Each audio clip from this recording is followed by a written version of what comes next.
What's up, Commanders Nation? If you're fired up about the future of this defense and ready to turn the page to a brand new era in DC, smash that like button, subscribe to the channel, and tap that notification bell so you never miss breaking news, player analysis, and insider Commanders coverage. Today, we've got two big stories for you. Why the Commanders are all in on rookie cornerback Trey Amos, and a quick update on former Commanders QB Sam Howell, who's on the move once again. Let's dive right in. With the 61st pick in the NFL Draft, the Washington Commanders selected cornerback Trey Amos, a move that turned a lot of heads. Some fans and analysts asked, who? But inside the Commanders building, there's zero doubt about this guy's potential. GM Adam Peters believes the Commanders landed a tough, adaptable, high-upside player who fits the new vision perfectly. Peters pointed out Trey's unique college journey, transferring schools, adapting to new systems, and thriving under different coaching staffs as a major strength. It shows you that guys can transition into different programs and be successful, Peters said. He's proven that twice now. And I have a ton of confidence in our coaches, especially our secondary coaches, that he's going to transition really well here. This isn't just about pure athleticism, it's about mental toughness. It's about grit, and Trey Amos has it in spades. One thing that really sold the Commanders on Trey Amos? His toughness, both physical and mental. When scouts and coaches watched Trey, they saw a guy who never backs down. Whether it was in the SEC facing elite talent or during Senior Bowl week locking up receivers in one-on-ones, Peters put it best. When he is a big, strong dude, and he's a competitor. He's played against a lot of really good players, and he doesn't back down to anybody. It's almost like he relishes it. You want a corner who doesn't blink when a top receiver lines up across from him? That's Trey Amos. You want a guy who welcomes the challenge? That's Trey Amos. In today's NFL, where every game feels like a track meet with wideouts trying to take the top off defenses, having a gritty, fearless corner is gold. Trey Amos didn't just impress during the college season, he showed out during Senior Bowl week. Facing the best of the best in front of NFL decision-makers, Amos stood tall in one-on-one drills, showcasing a physical, aggressive style that fits exactly what Dan Quinn wants from his DBs. This is where you separate the pretenders from the pros, and Trey Amos made it clear he belongs. The NFL is a tough physical game, Peters said. When you can compete at a high level, not just physically but mentally, it gives you an advantage. Washington isn't just looking for guys who can run fast or jump high. They're building a defense that's tough, smart, resilient. And Trey Amos checks every box. Another thing the Commanders love about Trey, he's extremely coachable. With secondary coaches like Tom Donatel and Anthony Midget on staff, two guys known for developing corners, Amos walks into the perfect situation. He's not a finished product yet, but that's what excites Washington.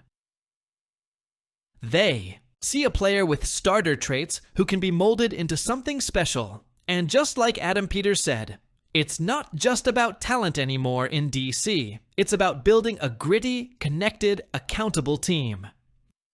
Trey Amos fits that new culture like a glove. All right, Commanders fans, let's shift gears for a quick update. Sam Howell, the former Washington quarterback, is on the move again. After spending 2 seasons in Washington and 1 season in Seattle, Howell has now been traded to the Minnesota Vikings. Here's the deal. The Seahawks and Vikings swapped picks, 142 and 172, with Howell being part of the package. In case you forgot, Howell started 18 games for Washington across 2 seasons, throwing for a little over 4,000 yards with 22 touchdowns and 22 interceptions. At times, he flashed real potential, especially in his deep ball accuracy, but inconsistency and turnover issues ultimately made the Commanders move on after Adam Peters and Dan Quinn took over. Last year in Seattle, limited action, just 5 completions on 14 attempts with 1 interception. Now, Howell heads to Minnesota, where he'll likely back up rookie quarterback Joe J.J. McCarthy. Sam Howell's time in Washington will be remembered as a bit of a what-if. There were glimpses of excitement. That huge win over Dallas in his rookie debut comes to mind. But ultimately, it just never clicked consistently. And honestly, that's okay. Howell gave it everything he had. He handled a chaotic coaching situation.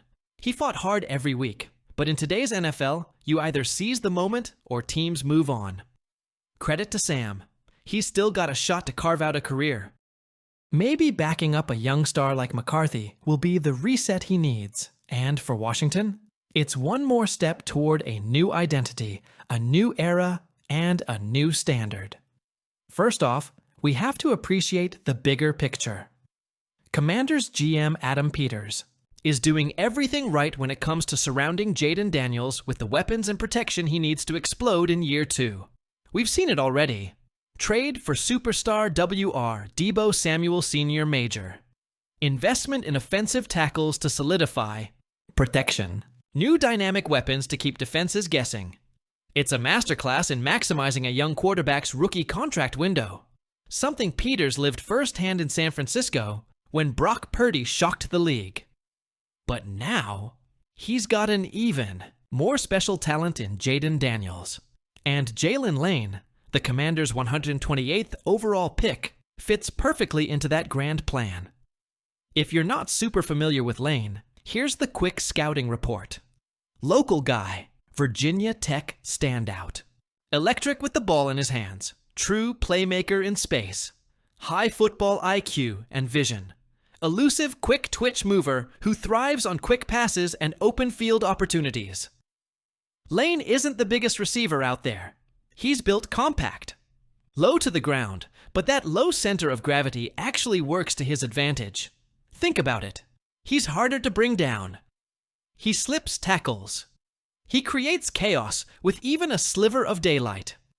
For an offense looking to get the ball out fast and let their athletes work, Lane is a perfect fit. Cliff Kingsbury, Washington's new offensive coordinator, couldn't have handpicked a better weapon for his system. Kingsbury's philosophy is simple.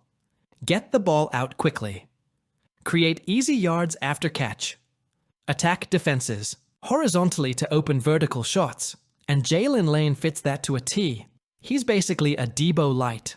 A guy you can hand the ball to, toss screens to, and trust to turn a 2-yard pass into a 20-yard gain. Design is everything here. If Kingsbury puts Lane in motion, gets him mismatches against slower defenders, and uses him on bubble screens, jet sweeps, and quick hitters, Jaylen Lane could absolutely explode as a rookie. The best part? This also takes pressure off Jayden Daniels, giving him more easy button throws to keep the chains moving. Let's be real, we're all excited about Deebo Samuel Sr. coming to DC. But football is brutal, injuries happen, production can dip. Contracts can get tricky, and Adam Peters, who knows Deebo better than anyone, was smart enough to plan ahead. Jaylen Lane isn't just a fun weapon, he's insurance.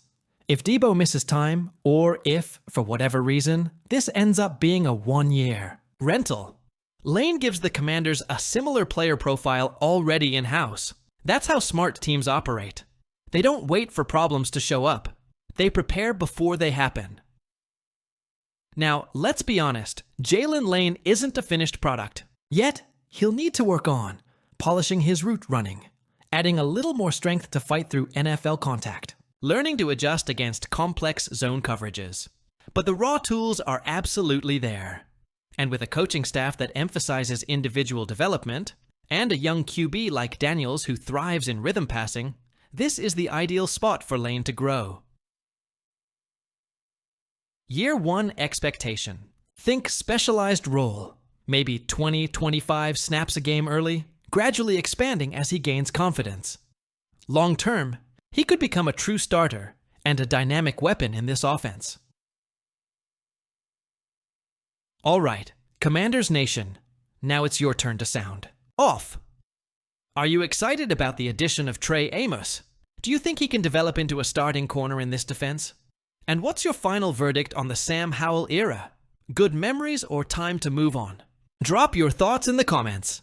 You know I read every single one.